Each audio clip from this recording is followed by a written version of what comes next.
Bismillahirrahmanirrahim. Elhamdülillahi nehmeduhu ve nesta'inuhu.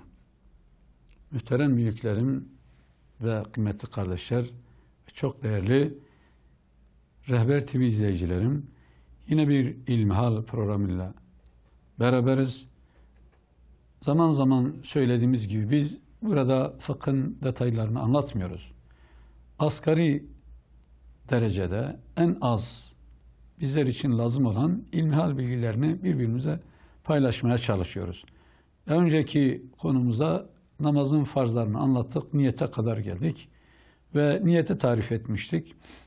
Tarif ettiğimiz niyeti tekrar konuların birbirleriyle bağlantı kurma babında Türkçesi niyet ettim Allah rızası için bugünkü şu namazı kılmaya. Sabah namazının sünneti ise sabah namazı sünneti. Farzsa sabah namazının farzını kılmaya diye niyet edilir. Arapça metin olarak dedik ki şu şekilde niyet edilir. Niyet neveytu en usalliye lillahi teala salata sünnete hazel fecri edaen mustakbilel kıbleti. Allahu Ekber deyip başlanır.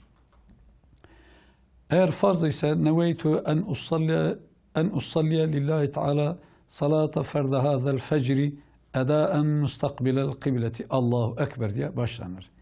Eğer kişi cemaatle namaz kılıyor, kendisi imam ise imamın niyeti de şu şekilde: neveytu en usalliye lillahi teala salata ferde hazel fecri edaen mustakbilel kıbleti. Neveytu ene İmamun limen tabi'ani, eğer bayanlar varsa limen tabi'ani ve tabi'atni şeklinde niyet edilir. Eğer bayanların da kendisine tabi olabileceğini düşünüyorsa bunu söylemesi lazım. Veya dil ile söylemese de, biz öyle dedik Hanifi mezhebinde, dil ile söylemenin fazla bir hükmü yok. Ama kast edilmesi lazım. Yani ben imam kendilerine imam oldum, bu cemaate imam oluyorum. Cemaatimin içerisinde sonradan gelip veya şu anda var olan bana tabi olan bayanlara da, bayan ve erkeklere imam oldum diye niyet etmesi de, bu da imamın niyetidir. Şimdi imamın niyeti böyle.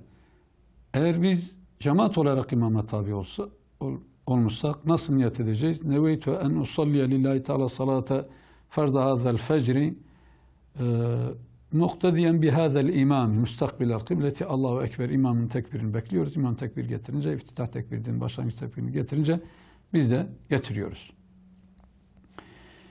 Evet, niyet kısaca bu kadar. Şimdi namazın şartları, namazın dışındakilere, şart içindekilere rükün denilir. Saydık onlar da: hadesten taharet, necasetten taharet, setir avret, istikbale kıble, vakit, niyet. Bunları tarif ettik. Ondan sonrası iftitah tekbiri, kıyam, kıraat, rükû, sucud, kâde-i ahire. Bu iftitah tekbiri, altıncısı da iftitah tekbiridir. İftitah tekbiri namazın şartlarından mı, rükünlerinden mi? Yani namazın içindeki farzlarından mı, namazın dışındaki farzlarından mı? Bu konuda birbirinden farklı muhtelif görüşler olsa da aslında hüküm itibariyle ibadetimizin kabul olunup olunmaması açısından ibadetimizi ilgilendiren bir mesele değil. Sadece sınıflandırmada şartlarından kabul edenler olduğu gibi rükünlerinden kabul edenler de vardır.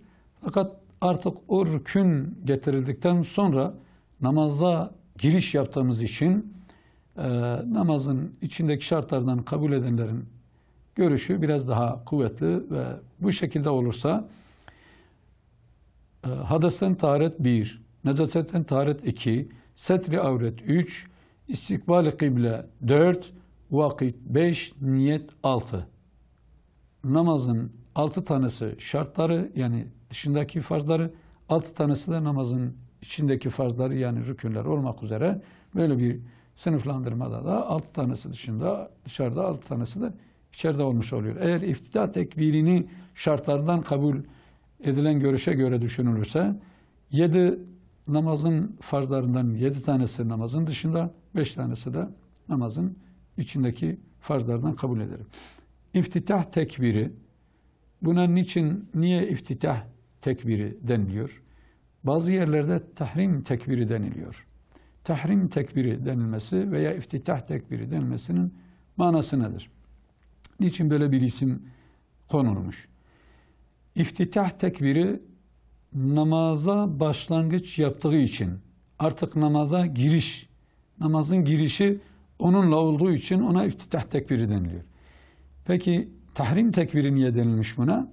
Tahrim tekbiri de kişinin namaz dışında kendisine mübah olan işleri artık o tekbirden sonra kişinin mübah olarak namaz dışında yaptığı işlerden kişiyi men edip haram kıldığı için artık o tehrime tekbiridir ki yani o tekbirden sonra artık biz yeme, içme, konuşma, alışveriş yapma, birisine seslenme, birisinin sesine göre hareket etme artık biz normal hayat içerisinde bize lazım olan mübah işlerin yapılması o andan sonra bize haram ve caiz haram olduğundan caiz olmadığı için ona tehrim tekbiri deniliyor. Biz buna daha çok kitaplarımızda iftitah tekbiri şeklinde geçiyor. Kavram olarak da öyle söyleyelim ki anlaşılsın yani.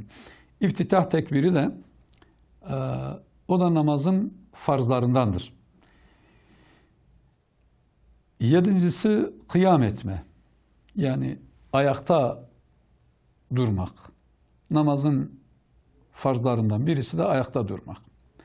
Tabi yeri geldiğinde, zamanı geldiğinde bunları biraz daha anlatırız ama aklıma gelmişken şunu söyleyeyim.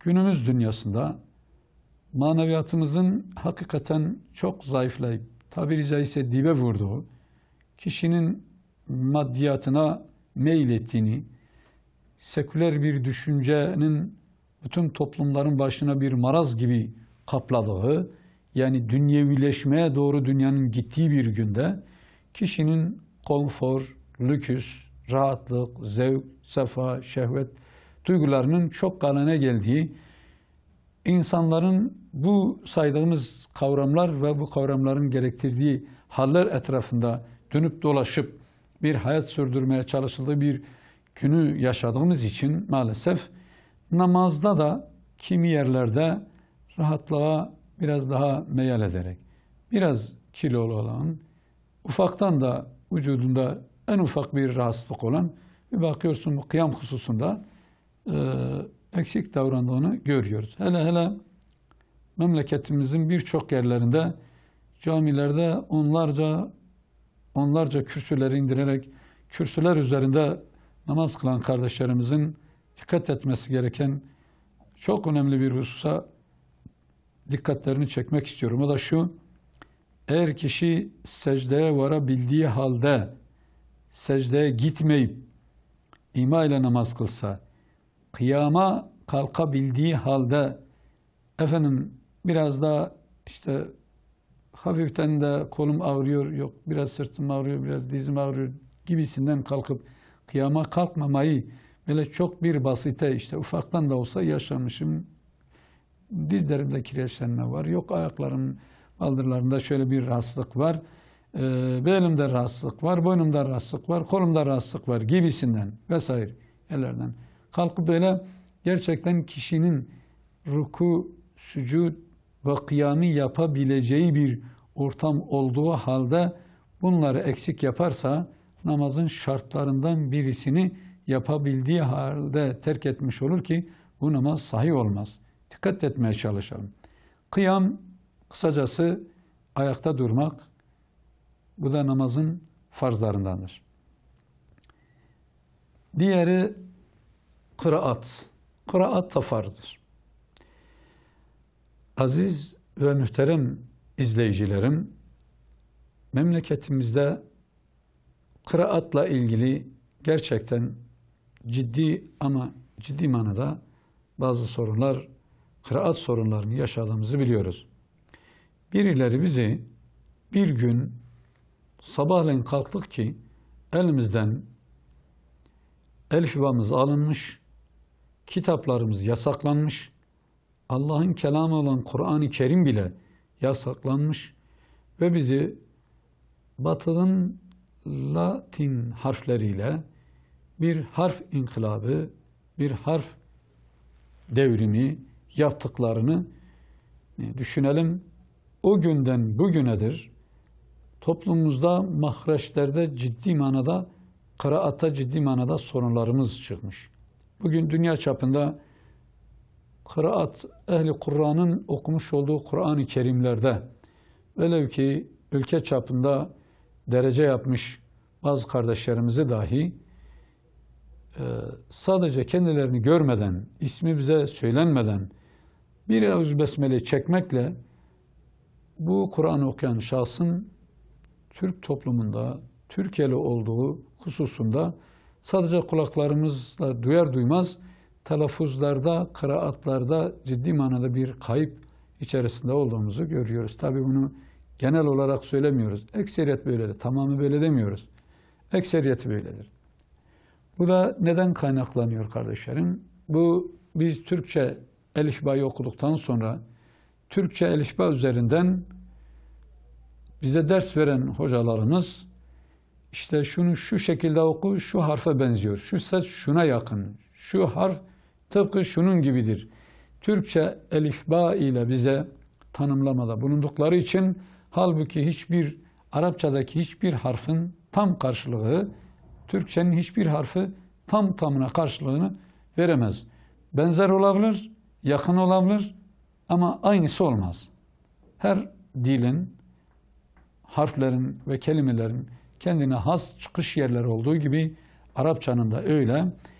Arapça, Kur'an-ı Kerim ve kıraatı ilgilendirip yanlış telaffuz edildiğinde başka bir manaya götüreceği için buna biraz daha dikkat etmemiz lazım.